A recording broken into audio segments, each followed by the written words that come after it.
Você deve ter visto nas últimas semanas que nós estamos falando sobre liderança na igreja, os fundamentos e desafios da liderança. E basicamente até agora você percebeu que nós estivemos apresentando textos do Novo Testamento. Hoje eu estou trazendo um texto do Antigo Testamento, entendo eu que traz também algumas lições, algum aprendizado para nós e que tem muito a nos convidar a perceber o sentido de uma expressão que se tornou popular, principalmente para nós cristãos, que é nós nos referimos a Davi como o homem segundo o coração de Deus. Você já deve ter escutado e falado essa expressão. Mas o que ela significa? O que significa a Bíblia afirmar que Davi era um homem segundo o coração de Deus? Isso está lá em Atos 13, 22. O texto diz assim: e tendo tirado a este, levantou-lhes o rei Davi, do qual também, dando testemunho, disse: achei Davi, filho de Jessé, homem segundo o meu coração, que fará toda a minha vontade. O próprio verso já ajuda talvez a entender um pouco. Mas basicamente essa expressão, ela tem um certo contexto, um certo sentido de falar de liderança. Explico a você. O que a Bíblia quer nos mostrar com essa expressão é que o povo de Deus no Antigo Testamento escolheu para si um líder. O povo escolheu a Saul, o povo desejou ter um rei. Esse foi o líder segundo o coração do povo. E nós sabemos pela história das Escrituras o quão trágico foi o reinado de Saul. Saul desobedeceu a Deus. Saul não confiou em Deus. E em 1 Samuel capítulo 15, a Bíblia diz que o Senhor o rejeitou. Nós então chegamos em 1 Samuel 16, onde Deus ordena que Samuel fosse à casa de Jessé, dizendo que lá ele levantaria um novo líder, um novo rei da nação. Você conhece provavelmente o texto e a história. Basicamente, quando ele chega na casa de Jessé, a festa foi organizada para receber o profeta. Lembremos que era o homem mais importante da nação naquela época, juntamente com o rei. E Samuel então Jessé então organiza aquele ajuntamento com seus 8 filhos. E na verdade com seus 7 filhos, porque Davi havia permanecido cuidando das ovelhas. A Bíblia diz então que Samuel olha para o filho mais velho e ele tinha cara de rei. Quando Samuel olha, ele então percebe que ele era belo, de boa estatura. E ele diz o seguinte: olha, esse homem tem cara de rei. Mas Deus diz para ele: não atentes na sua aparência. Isso está lá em 1 Samuel, capítulo 16, verso 7. Porque Deus não vê como vê o homem. O homem vê o exterior, mas Deus vê o coração. Então Deus, depois de Samuel olhar para todos os filhos de Jessé que estavam presentes e perceber que nenhum deles era aquele que Deus havia apontado, ele pergunta a Jessé se não havia mais um. Jessé fala de Davi, Jessé chama Davi, e quando Davi chega, Deus diz: é esse o homem que eu escolhi. Esse é o sentido também dessa expressão, de que Davi é um homem segundo o coração de Deus. Foi um homem escolhido por Deus, apontado por Deus, para que ele liderasse a nação. Por isso eu quero falar nessa noite então sobre o líder segundo o coração de Deus. Obviamente, irmãos, por que nós precisamos tratar desse assunto? Vivemos tempos de crise de integridade na liderança no nosso país, em todas as esferas. Quando nós olhamos, por exemplo, para a esfera política, eu não preciso dizer a você o quanto nós temos de maus exemplos. Obviamente, nós não estamos aqui demonizando a política e dizendo que todo mundo que envolve com política é um mau exemplo. É essa a razão, inclusive, pela qual nós precisamos orar e trabalhar para que nós tenhamos líderes de caráter governando a nossa nação. Mas, além do cenário político, quando nós olhamos para o cenário judicial, você deve acompanhar as notícias e perceber que nós passamos por uma crise no nosso país, muitas vezes motivada por homens que, no papel de liderança que possuem, deixam de lado o seu dever de julgar retamente, o seu dever de considerar, por exemplo, a Constituição como a regra máxima da nação, e expressam a sua vontade, inclusive muitas vezes política, através da maneira como atuam, como militantes muitas vezes, no cenário judicial da nossa nação.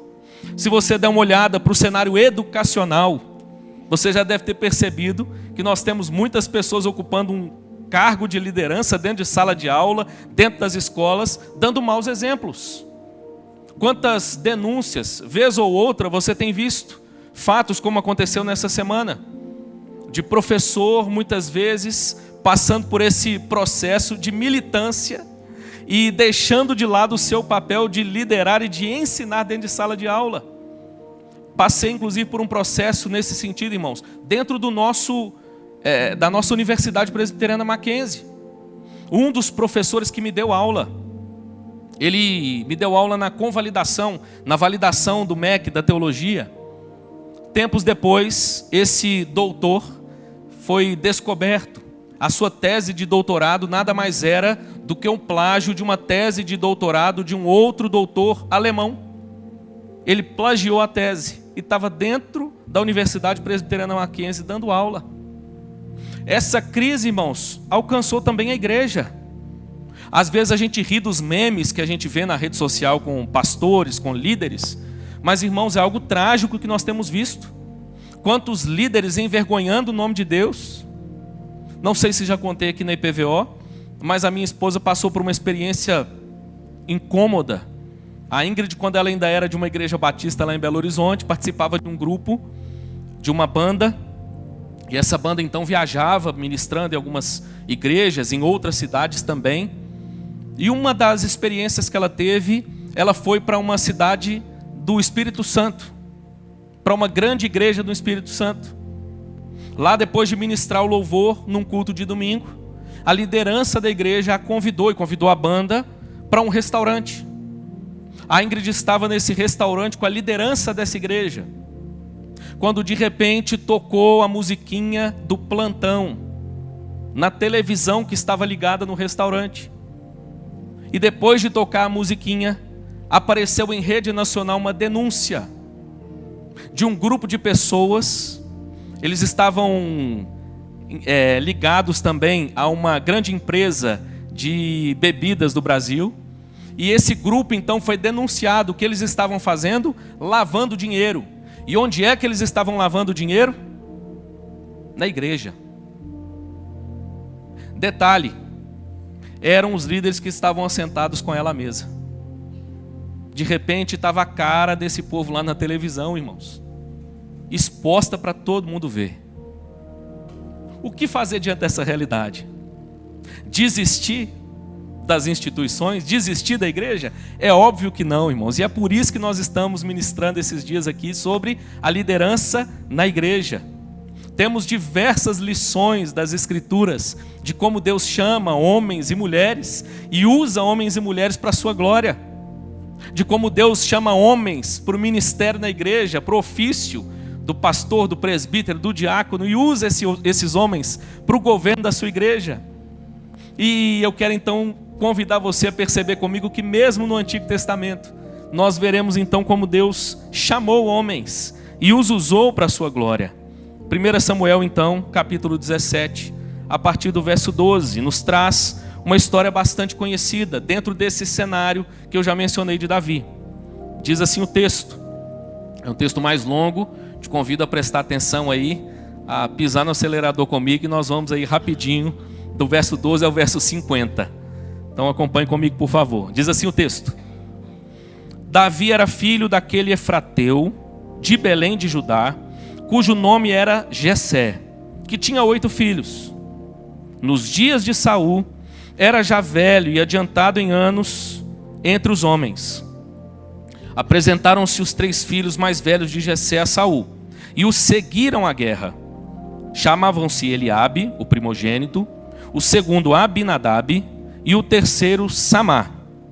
Davi era o mais moço. Só os 3 maiores seguiram Saul. Davi, porém, ia a Saul e voltava para apacentar as ovelhas de seu pai em Belém. Chegava-se, pois, o filisteu pela manhã e à tarde, e apresentou-se por 40 dias. Disse Jessé a Davi, seu filho: leva, peço-te, para teus irmãos um efa deste trigo tostado, e estes 10 pães, e corre a levá-los ao acampamento a teus irmãos. Porém estes 10 queijos leva-os ao comandante de 1000, ao comandante de 1000, e visitarás teus irmãos, a ver se vão bem, e trarás uma prova de como passam. Saul e eles, e todos os homens de Israel, estão no vale de Elá pelejando contra os filisteus. Davi, pois, no dia seguinte, se levantou de madrugada, deixou as ovelhas com um guarda, carregou-se e partiu, como Jessé lhe ordenara. E chegou ao acampamento, quando já as tropas saíam para formar-se em ordem de batalha, e a gritos chamavam a peleja. Os israelitas e filisteus se puseram em ordem, fileira contra fileira. Davi, deixando que trouxera os cuidados do guarda da bagagem, correu à batalha. E chegando, perguntou a seus irmãos se estavam bem. Estando Davi ainda a falar com eles, eis que vinha subindo do exército dos filisteus o duelista, cujo nome era Golias, o filisteu de Gate. E falou as mesmas coisas que antes falara e Davi o ouviu. Todos os israelitas, vendo aquele homem, fugiam de diante dele e temiam grandemente. E diziam uns aos outros: vistes aquele homem que subiu? Pois subiu para afrontar a Israel. A quem o matar, o rei o cumulará de grandes riquezas, e lhe dará por mulher a filha, e a casa de seu pai isentará de impostos em Israel. Então falou Davi aos homens que estavam consigo, dizendo: que farão aquele homem que ferir a este filisteu e tirar a afronta de sobre Israel? Quem é, pois, esse incircunciso filisteu para afrontar os exércitos do Deus vivo? E o povo lhe repetiu as mesmas palavras, dizendo: assim farão ao homem que o ferir. Ouvindo Eliabe, seu irmão mais velho, falar aqueles homens, acendeu-se-lhe a ira contra Davi e disse: por que desceste aqui? E a quem deixaste aquelas poucas ovelhas no deserto? Bem conheça a tua presunção e a tua maldade. Desceste apenas para ver a peleja. Respondeu Davi: que fiz eu agora? Fiz somente uma pergunta. Desviou-se dele para outro e falou a mesma coisa, e o povo lhe tornou a responder como dantes. Ouvidas as palavras que Davi falara, anunciaram-nas a Saul, que mandou chamá-lo. Davi disse a Saul: não desfaleça o coração de ninguém por causa dele, teu servo irá e pelejará contra o filisteu. Porém Saul disse a Davi: contra o filisteu não poderás ir para pelejar com ele, pois tu és ainda moço e ele guerreiro desde a sua mocidade. Respondeu Davi a Saul: teu servo apacentava as ovelhas de seu pai, quando veio um leão ou um urso e tomou um cordeiro do rebanho. Eu saí após ele e o feri, e livrei o cordeiro da sua boca. Levantando-se ele contra mim, agarrei-o pela barba e o feri e o matei. O teu servo matou tanto o leão como o urso. Este incircunciso filisteu será como um deles, porquanto afrontou os exércitos do Deus vivo. Disse mais Davi: o Senhor me livrou das garras do leão e das do urso. Ele me livrará das mãos deste filisteu. Então disse Saul a Davi: vai-te, e o Senhor seja contigo. Saul vestiu a Davi da sua armadura, e lhe pôs sobre a cabeça um capacete de bronze, e o vestiu de uma couraça. Davi cingiu a espada sobre a armadura e experimentou andar, pois jamais a havia usado. Então disse Davi a Saul: não posso andar com isto, pois nunca o usei. E Davi tirou aquilo de sobre si. Tomou o seu cajado na mão, e escolheu para si 5 pedras lisas do ribeiro, e as pôs no alforje de pastor que trazia, a saber, no surrão. E lançando mão da sua funda, foi-se, chegando ao filisteu. O filisteu também se vinha chegando a Davi, e o seu escudeiro ia diante dele. Olhando o filisteu e vendo a Davi, o desprezou, porquanto era moço ruivo e de boa aparência. Disse o filisteu a Davi: sou eu algum cão para vires a mim com paus? E pelos seus deuses amaldiçoou o filisteu a Davi. Disse mais o filisteu a Davi: vem a mim, e darei a tua carne às aves do céu e às bestas feras do campo. Davi, porém, disse ao filisteu: tu vens contra mim com espada e com lance e com escudo. Eu, porém, vou contra ti em nome do Senhor dos exércitos, o Deus dos exércitos de Israel, a quem tens afrontado. Hoje mesmo o Senhor te entregará nas minhas mãos. Ferir-te-ei, tirar-te-ei a cabeça, e os cadáveres do arraial dos filisteus darei. Hoje mesmo as aves dos céus e as bestas feras da terra. e toda a terra saberá que há Deus em Israel. Saberá toda esta multidão que o Senhor salva, não com espada nem com lança, porque do Senhor é a guerra, e Ele vos entregará nas vossas mãos, nas nossas mãos, desculpa. Sucedeu que, dispondo-se o filisteu a encontrar-se com Davi, este se apressou e, deixando as suas fileiras, correu de encontro ao filisteu. Davi meteu a mão no alforje e tomou dali uma pedra, e com a funda lhe atirou, e feriu o filisteu na testa. A pedra encravou-se-lhe na testa, e ele caiu com o rosto em terra. Assim, prevaleceu Davi contra o filisteu, com uma funda e com uma pedra, e o feriu e o matou. Porém, não havia espada na mão de Davi. Vamos parar aqui, irmãos. Tem um contexto antes e depois, que provavelmente você conhece, mas basicamente o que eu suprimi era o fato de que Golias então já é apresentado como esse homem que vem então afrontando o povo de Deus, e nesse contexto aparece Jessé enviando Davi às fileiras para levar alimentos para os seus irmãos e para o chefe da guarda. Eu costumo dizer nesse texto aqui que eu acho que Jessé e a família de Davi, eles eram mineiros, porque vai gostar de queijo assim, irmão, só mineiro que manda queijo de presente. Mineiro tem esse negócio, né? A gente vai para Minas, eu vou agora com um isopor, porque a gente vai trazer o que de Minas? Queijo e doce de leite.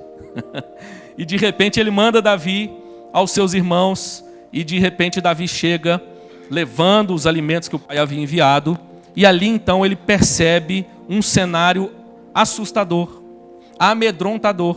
Ele percebe o clima que estava ali no exército. Davi percebe que estavam todos apreensivos, e basicamente a apreensão era, como o texto diz, porque o exército de Israel se alinhava de um lado de um monte, e o exército dos filisteus se alinhava do outro lado, e então o gigante Golias saía da frente do exército e vinha afrontar Israel. Era um homem, segundo as escrituras, de cerca de 2,90 m. A Bíblia dá várias descrições aqui dos detalhes da armadura, da espada, da lança, de como esse homem era forte e poderoso. O peso da couraça que ele carregava era de mais ou menos 60 quilos. Era um homem, então, imponente. E, como de costume em algumas batalhas, você já deve ter visto isso em filmes, ele então afrontava Israel. A ideia era: dê um homem, e eu pelejarei contra esse homem. Se eu vencer, vitória dos filisteus. Se ele vencer, vitória de Israel. Como ninguém se dispunha, ele então permanecia ali diariamente, afrontando o povo de Deus. O texto diz que isso durou por muitos dias. É nesse cenário que Davi chega. Davi então percebe não apenas a afronta, mas o temor dos homens de Israel, e começa a perguntar. Eu ouvi um boato aí de que o rei prometeu algo a quem lutar contra esse gigante. O que é que o rei prometeu? Davi então ouve sobre a isenção de impostos. Você não vai mais pagar imposto de renda. A partir do momento que você vencer o gigante, ou quem vencer o gigante, não vai pagar mais impostos. E o rei ainda vai dar a filha dele como esposa. Davi fica animado e fala assim: vou confirmar essa conversa. Ele vai em outro grupo de pessoas, mas no meio do caminho há a descrição do irmão que chega para Davi e diz: Davi, eu sei bem a sua intenção. Você está aqui para afrontar a gente, você está aqui para humilhar a gente, você está aqui para envergonhar a gente, você é presunçoso, você está aqui para atrapalhar esse negócio aqui. Davi não dá muita ideia. Davi então prossegue ouvindo o relato sobre as promessas do rei. Davi então é levado à presença de Saul. Quando Davi chega à presença de Saul, ele diz: rei, eu me disponho, vou lutar contra esse gigante. O texto diz que Saul diz: não, Davi, você não pode. Só de olhar para você, é notório que você não dá conta de lutar contra esse gigante. Davi diz: não, mas eu vou contra ele, vou lutar contra ele. Eu vou em nome do Senhor. Davi convence a Saul. Saul coloca então a sua própria armadura em Davi. Lembre-se, a Bíblia não diz que Davi era feio. Tem gente que coloca Davi como se ele fosse feio. A Bíblia não diz isso. Pelo contrário, diz que ele também era de boa aparência. Mas a Bíblia fala sobre Saul, que quando ele foi escolhido pelo povo, do ombro para cima não havia seu igual. Saul era esse homem então de boa estatura, vistoso, forte. E quando a armadura dele é colocada em Davi, fica aquele negócio parecendo que pegou o terno do defunto emprestado. Está sobrando, não é para ele. Davi então recusa a armadura, ele diz: olha, isso não é para mim. Davi então toma a sua lança, toma a sua funda, as suas pedrinhas, e ele vai lutar contra o gigante. Quando ele chega, o texto diz que à frente do gigante estava o escudeiro, e o gigante então começa a afrontar a Davi. Você está achando que eu sou um cachorro para vir lutar comigo com pau e pedra? Eu vou te matar e vou dar sua carne para os animais do campo. Davi então retruca e diz: eu vou contra você não é com pedra e com pau, nem com espada nem com lança. Eu vou contra você no nome do Deus de Israel. E eu é que vou te vencer. E eu é que vou entregar sua carne aos animais do campo. O texto diz então que o gigante vinha em direção a Davi, mas que Davi agora se atira na direção do gigante. É ele quem corre na direção do gigante. Toma uma pedra, coloca na funda, e ele então acerta o gigante. O texto diz que a pedra ficou cravada na testa do gigante. E ele então tomba em terra. O texto na sequência vai dizer que depois disso Davi vai tomar a própria espada do gigante e vai então terminar o serviço, matando o gigante e prevalecendo. No entanto, o que eu quero destacar aqui, irmãos? Talvez um detalhe importante de compartilhar com você nesse momento é, como eu disse, nós estamos ouvindo sobre o homem segundo o coração de Deus, o líder que Deus escolheu. Mas basicamente aqui nós estamos num momento muito específico da história de Davi. Ele já havia sido ungido rei, mas ele não havia sido ainda coroado, ele não havia sido ainda empossado como rei. Esse detalhe é importante para a reflexão que eu quero fazer com você nessa noite. Quando nós olhamos então especificamente para essa passagem, nós vamos extrair daqui dois princípios que nos demonstram, que nos exemplificam esse perfil do homem segundo o coração de Deus, do líder segundo o coração de Deus. O primeiro deles, irmãos, é que nós vamos ver nessa passagem que o líder segundo o coração de Deus é aquele que lidera por vocação. Talvez você inclusive seja um líder que está iniciando, ou alguém que entende que Deus o chamou para liderar e nem está liderando ainda. Eu quero te dizer que Davi é um bom exemplo para você nessa noite. Aqui nós estamos diante desse líder que, apesar de ter sido ungido rei, ainda não havia sido coroado, ainda não havia tomado posse, ainda não tinha o título formal de rei de Israel. Mas sabe o que é bonito na história? Porque a Bíblia nos mostra que o líder segundo o coração de Deus é aquele que se dispõe a liderar. É aquele que lidera não por causa do título. É aquele que lidera não por causa do reconhecimento. É aquele que lidera mais do que pelos resultados, mas ele lidera porque ele tem uma vocação. Deus o chamou e ele entende que ele foi chamado por Deus, e tendo sido chamado por Deus, ele então se dispõe. Se você der uma olhada no texto que nós lemos, há vários detalhes que apontam nessa direção. O verso 20 vai dizer que Davi, pois, no dia seguinte, se levantou de madrugada, deixando as ovelhas com guarda, carregou-se e partiu como Jessé lhe ordenara. Davi está sendo designado pelo pai, e o que ele faz? Obedece à designação do pai. E ele então chega ao acampamento, quando já as tropas saíam para formar-se em ordem de batalha, e a gritos chamando a peleja. O texto ainda vai dizer, lá no verso 28, olha comigo novamente, que quando Eliabe ouve o que Davi estava falando para os homens, ele ouve, quando Eliabe, seu irmão mais velho, ouve o que Davi estava falando, ele então questiona Davi, ele então confronta Davi, e ele diz: eu sei muito bem por que você está aqui, eu sei muito bem que você deixou aquelas poucas ovelhas no deserto com uma intenção, e ele diz: bem conheço a tua presunção e a tua maldade, desceste apenas para ver a peleja. Essa era uma das boas razões para que Davi deixasse de lado essa questão.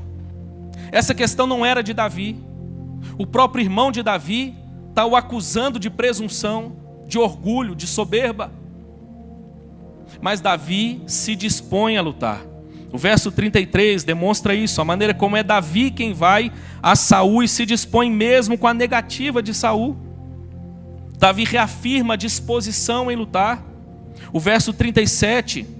ele diz que Davi então diz ao gigante: o Senhor me livrou das garras do leão e das do urso, ele me livrará das mãos deste filisteu.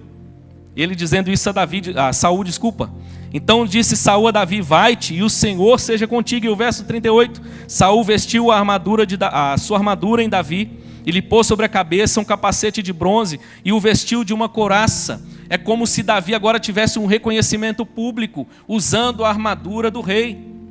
E quem sabe também, a armadura do rei não fosse uma forma de Davi lutando contra Golias. Se porventura ele prevalecesse, ele estava vestido com a armadura do rei. O texto não diz isso claramente, mas quem sabe não houvesse nas entrelinhas uma percepção de Saul que vai que dá certo, é a minha armadura que está sendo posta nele, a glória vai ser minha. Mas Davi vai despido, Davi vai com a roupa simples do pastor que ele era, com uma lança e algumas pedras. Mas por que é que Davi vai? Davi vai porque ele recebeu de Deus um chamado, uma vocação. Davi entendia a importância dessa batalha, irmãos. Essa era uma batalha que não podia ser perdida. Davi entendia o que significava para Israel aquela peleja com o gigante. E ele, como homem que Deus escolheu, ele então se dispõe, pela vocação que recebeu, a servir a sua nação. O líder segundo o coração de Deus é aquele que lidera por vocação. Ele entende que Deus o chamou. Ainda que ele não tenha um título, ainda que ele não goze de uma posição de destaque, ainda que ele não tenha o reconhecimento das pessoas, ele se dispõe a servir. É interessante, irmãos, que a Bíblia vai afirmar isso em outra passagem, falando de Davi. Lá em 2 Samuel capítulo 5, verso 2. A Bíblia diz que foi dito o seguinte a respeito de Davi: outrora, sendo Saul ainda rei sobre nós, eras tu que liderava Israel em suas batalhas. Também o Senhor te disse: tu apacentarás o meu povo de Israel e serás chefe sobre Israel. Algo bonito, irmãos, que nós vamos encontrar paralelo no Novo Testamento.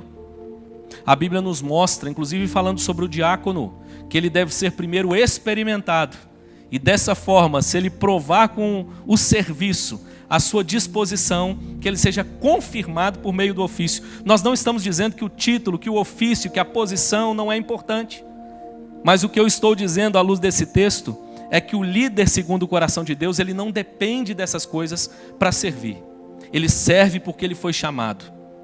Ele serve porque ele entende a vocação que ele recebeu de Deus. Perceba, nós temos exemplo disso no Novo Testamento. Um dos líderes que a Bíblia vai destacar como um homem com esse caráter foi Barnabé, que na verdade era chamado José, seu nome era José, e era chamado Barnabé. Não sei se você já percebeu, mas Barnabé, ele assume certa proeminência na época. Tem um detalhe no texto grego muito interessante. O texto grego, ele coloca no início das frases, diferente do português, ele inicia as frases dando destaque àquilo que é mais importante na construção da frase. E isso ele faz também quando ele apresenta lista de nomes.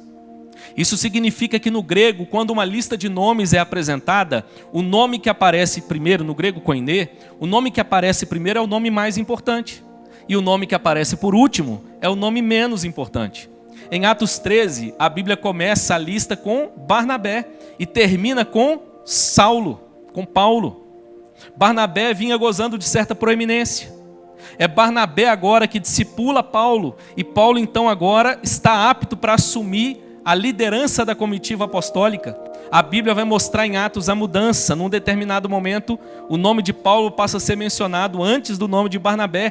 Pense em você, o orgulho de ter sido homem que trabalhou, que ajudou Paulo a se tornar um dos grandes líderes da igreja. Era um homem que acompanhava Paulo nas suas viagens, plantando igrejas. Mas Barnabé, quando percebe a demanda de Marcos, ele não tem dificuldade nenhuma de abandonar aquela comitiva que estava fazendo história e voltar, irmãos, para cuidar de Marcos. Atos capítulo 15. Perceba esse caráter pela maneira como a própria Escritura nos passa um detalhe despercebido por muitas pessoas. Atos capítulo 14, verso 14, chama Barnabé de apóstolo. Você já tinha visto isso? Atos 14, 14 diz assim: porém, ouvindo isto, os apóstolos Barnabé e Paulo, rasgando as suas vestes, saltaram para o meio da multidão, clamando. Sabe o que a Bíblia está nos mostrando, irmãos? Barnabé não tinha o título formal de apóstolo. Ele não era um dos 12, e muito menos o apóstolo fora do tempo, como foi Paulo. No entanto, Barnabé servia de tal maneira que Barnabé foi até mesmo reconhecido com um caráter de apóstolo. Ou seja, alguém que se servia, alguém que liderava por vocação, irmãos. Porque ele entendia que Deus o chamou para servir. E ele entendia que podia servir as pessoas com o melhor daquilo que ele recebeu de Deus. Quero então chamar a sua atenção para essa realidade. A passagem que nós vimos então sobre Davi lutando contra Golias traz essa ideia de um homem que recebeu de Deus uma vocação. Ainda que ele não tinha credibilidade, ainda que ele não tinha o respeito das pessoas, Davi se dispõe a servir. Interessante que, comentando essa passagem, pastor Hernandes Dias Lopes, ele menciona uma reportagem que foi publicada na revista Time, de abril de 1986. Basicamente, ela publicou um artigo sobre homens que foram criticados, mas que depois demonstraram ter marcado a história com a sua vocação. Homens sem perspectiva de futuro, como diz o pastor Hernandes. Perceba essa lista. Beethoven. O professor de Beethoven disse certa vez o seguinte a seu respeito: esse jovem tem uma maneira estranha de manusear o violino.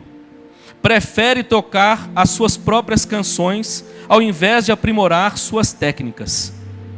E dessa forma, o professor o qualificou como sem esperança como compositor. Mas a sua vocação o impulsionou na direção de prosseguir e de marcar a história como ele marcou. Quer mais nomes? Walt Disney, o homem que deu origem à Disney, foi despedido por um editor de um jornal por falta de ideias. Ele disse: esse homem não tem muita criatividade. Nada mais, nada menos do que Walt Disney. Você quer mais nome? Thomas Edison. Seu professor lhe disse que ele era muito estúpido para aprender qualquer coisa. Edison registrou a patente de mais de 1000 invenções. Você quer mais exemplo? Albert Einstein. Sua tese de doutorado, você sabia disso? Foi considerada irrelevante e sofisticada demais. Alguns anos depois, ele foi expulso da Escola Politécnica de Zurique. Nada mais, nada menos do que Albert Einstein. Você quer mais? Tem mais nome, irmãos, na lista apresentada pelo jornal. É um nome francês aí meio difícil de falar. Louis Pasteur, que inclusive deu origem ao processo que nós conhecemos hoje como pasteurização, que é o processo de esterilização de líquidos. Foi apenas um estudante medíocre. Em química, foi colocado em 15º lugar num grupo de 22. E ele nada mais, nada menos do que inventou a penicilina. Marcou a história, irmãos. Preservou a vida de milhares de pessoas. Enfim, a Bíblia nos mostra a história de homens que começaram timidamente, mas que prosseguiram na sua vocação e marcaram a história. Quanto mais nós olhamos para a vida de fé, irmãos, precisamos entender o chamado de Deus para nós e nos dispor a trabalhar, nos dispor a servir, mesmo que não haja reconhecimento humano, mesmo que não haja um título, que Deus nos dê graça para que o nosso coração se disponha a servir. Eu aplico essa questão dizendo o seguinte: primeiro, talvez você não tenha ou não goze de muita credibilidade, reconhecimento e das oportunidades que você julga que precisa, que deseja e que merece. Mas lembre-se, você não é o único e muito menos o primeiro.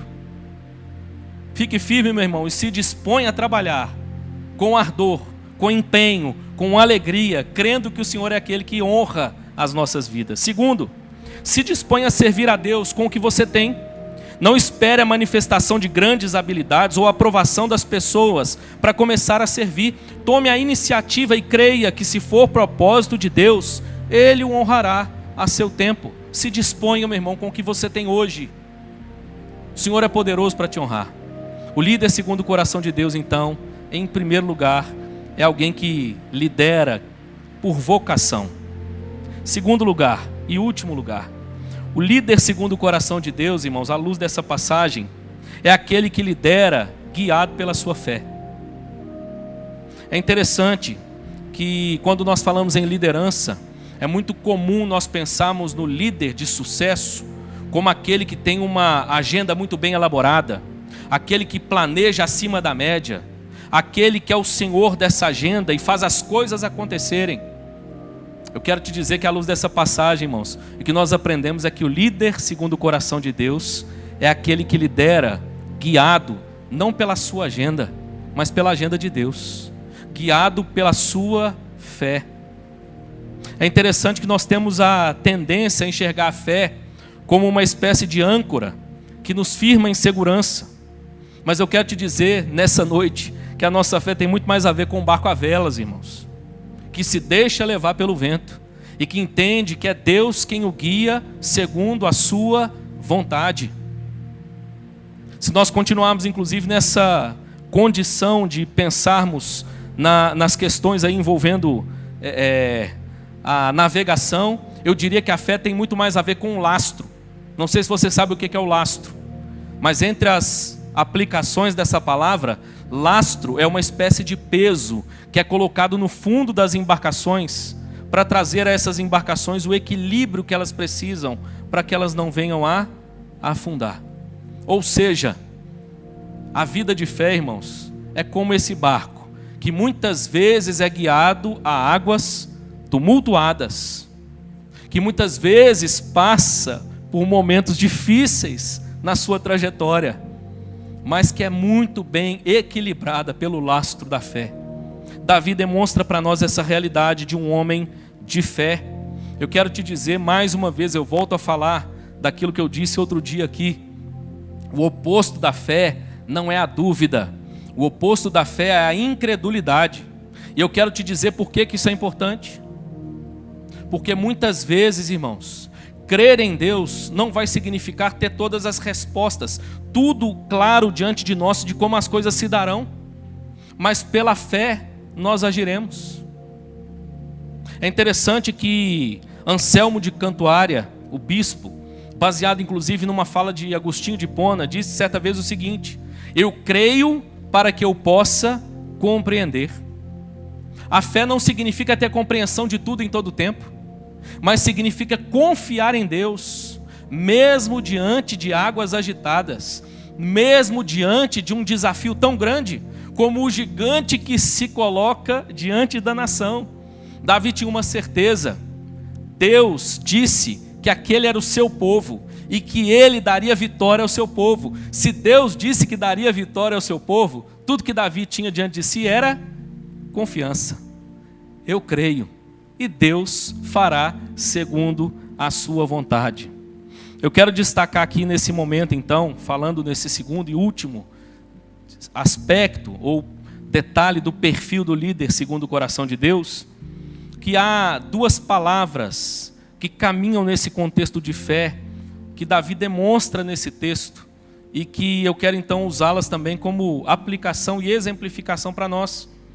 A fé aqui de Davi, irmãos, é exemplificada pela sua coragem. E em geral, quando nós falamos de coragem, muita gente tende a pensar numa virtude humana.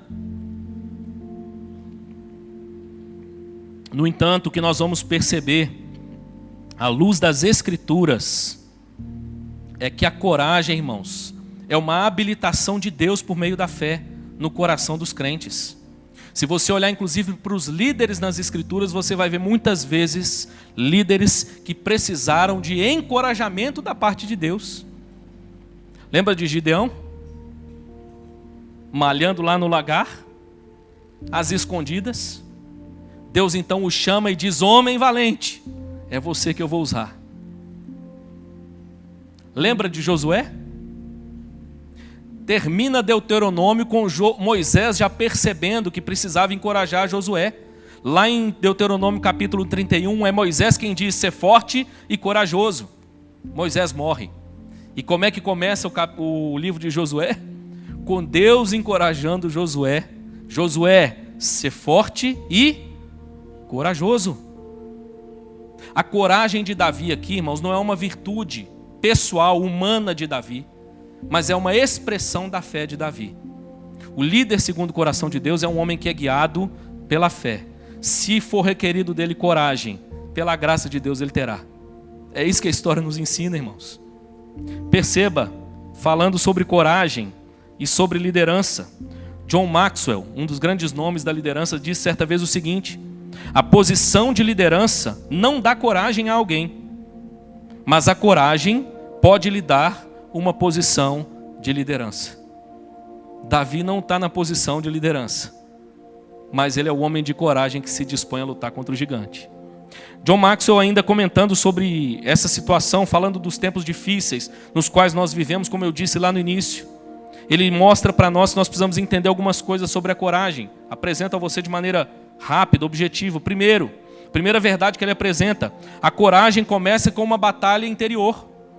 Coragem não é ausência de medo, mas a ação necessária apesar do medo. É fazer o que se tem medo de fazer.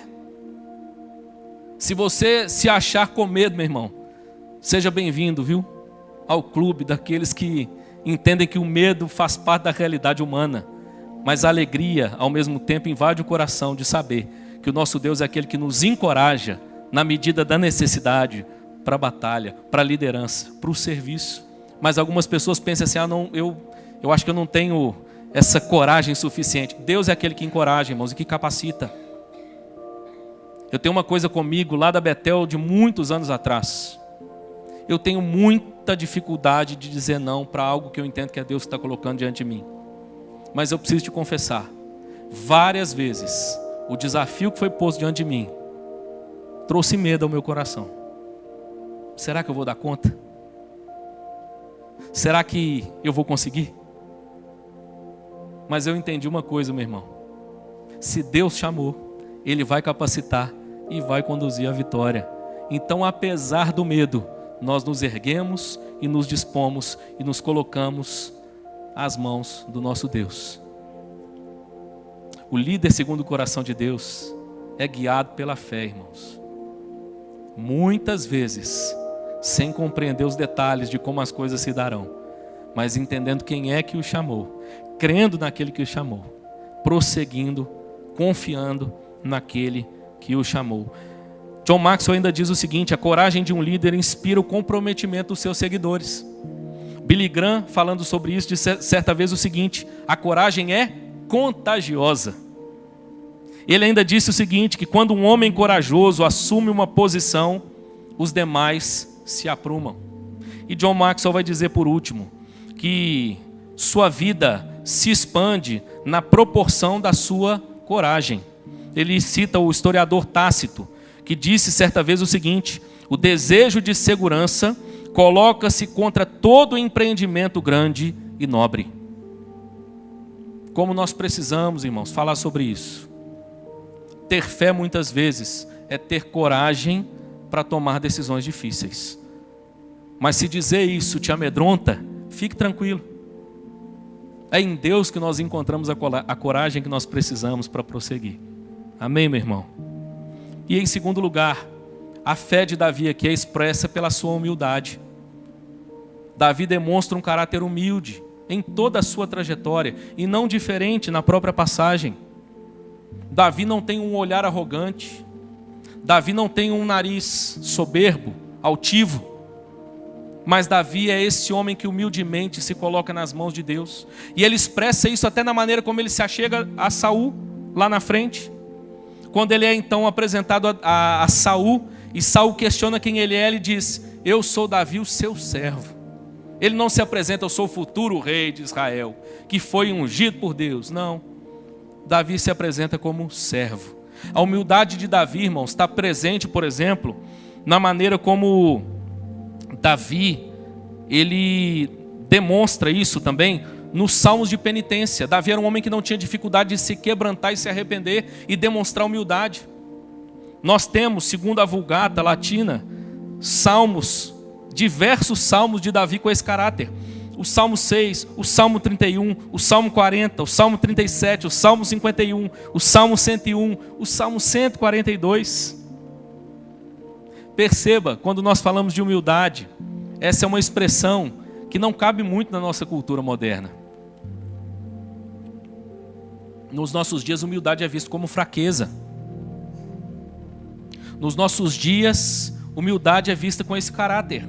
No entanto, Davi, irmãos, não tem dificuldade de se humilhar diante de Deus. Aliás, um dos grandes teólogos, eu estou terminando, que eu gosto de citar, Douglas, comentando sobre a humildade, disse algo interessante, irmãos. Ele diz o seguinte: a importância dessa virtude se origina do fato que faz parte do caráter de Deus. Deus é todo exaltado e grandioso, mas se humilha ao prestar atenção às coisas que criou. Quer ver um exemplo? Salmo 103, versos 5 e 6. Ele fala sobre isso. Ele diz assim: quem há semelhante ao Senhor nosso Deus, cujo trono está nas alturas, que se inclina para ver o que se passa no céu e sobre a terra. É por isso que tratar sobre humildade, irmãos, tem tudo a ver com as Escrituras, tem tudo a ver com a fé em Deus. Na medida em que nós cremos em Deus, nós entendemos que viver essa postura de humildade diante do próprio Deus é louvável, é virtude e não demérito. E Davi é esse homem que, apesar da sua grandeza, se mostra com um coração sempre humilde. Ele é o líder segundo o coração de Deus, porque a sua cabeça não é altiva, o seu olhar não é altivo, mas é humilde diante de Deus e dos homens. Eu não tenho tempo, mas eu teria outras passagens para citar aqui de exemplo sobre a humildade de Davi. Talvez, irmãos, à luz do Antigo Testamento, um dos líderes mais humildes que nós encontramos na narrativa bíblica. A fé de Davi é expressa também pela maneira como ele entende que se humilhar diante de Deus, e às vezes até diante dos homens, não é demérito, mas virtude. Eu aplico dizendo o seguinte: primeiro, permita que o Senhor e a sua palavra guiem a sua vida. Não seja dominado pela ansiedade, muito comum à nossa sociedade, pois ela pode te fazer confundir coragem com precipitação. Perceba o contraste entre Davi e Saul. 1 Samuel capítulo 15. Deus disse a Saul: espere Samuel chegar. Mas Saul não pôde esperar. E ele então ofereceu sacrifícios no lugar de Samuel, Saul no lugar de Samuel. E a Bíblia diz que por causa disso, Deus o rejeitou. A ansiedade desse século, irmãos, nos faz muitas vezes confundir coragem com precipitação. Segundo, receba a coragem que Deus lhe oferece quando lança diante de você um desafio, por maior que ele lhe pareça. Terceiro, mantenha em seu coração um espírito humilde, por mais que isso não seja valorizado hoje. E creia que Deus, a seu tempo e forma, te exaltará. Eu concluo, irmãos, chamando a sua atenção para a última realidade aqui, quando nós olhamos para o líder segundo o coração de Deus. O líder segundo o coração de Deus é aquele que reconhece que toda glória pertence a Deus. Davi está o tempo inteiro chamando a atenção não para si, mas para Deus. E eu vou além. Se você der uma olhada para essa passagem, você vai perceber que Davi aqui, irmãos, é como um tipo de Cristo.